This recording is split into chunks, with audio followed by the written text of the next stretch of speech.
Welcome back mga katambalan, mga hot topic and issue. Pag-usapan natin. Update po tayo kay Barbie Fortes at kay David Ligapo na kung saan ay nag-post ito si Barbie sa kanyang social media account nang naganap na black screening para po sa pelikula niya na Until She Remember at dinaluhan naman ng kanyang malalapit na kaibigan. At sa post nga po nito si Barbie na may caption na "Thank you all so much for coming my black screening of Until She Remember. I super appreciate each and every one of you for going out of your way to support my film. I'm so happy you enjoy it." Na kung saan makikita yung pagsuporta ng kanyang mga malalapit na kaibigan. At nandun din sina Prince Belmar at Mitch Oliva.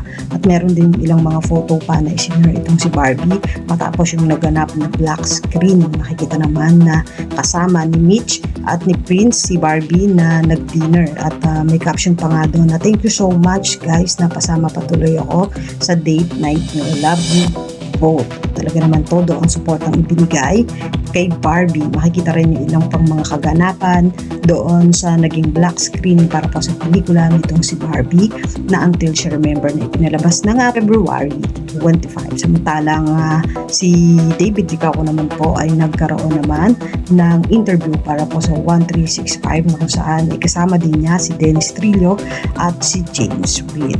At makikita naman yung mga exercise na ginagawa nitong si David at ito nga po ay paghahanda naman nitong si David para po sa nalalapit na competition niya na talaga namang napakaganda ng pangangatawan ng pambansang Ginoo at talagang pinaghahandaan yung fitness competition niya sa Taiwan. Yan po yung mga update natin ngayon kay David at kay Barbie. Kayo mga katambalan, anong masasabi niyo? Comment lang sa comment section, pag-usapan natin.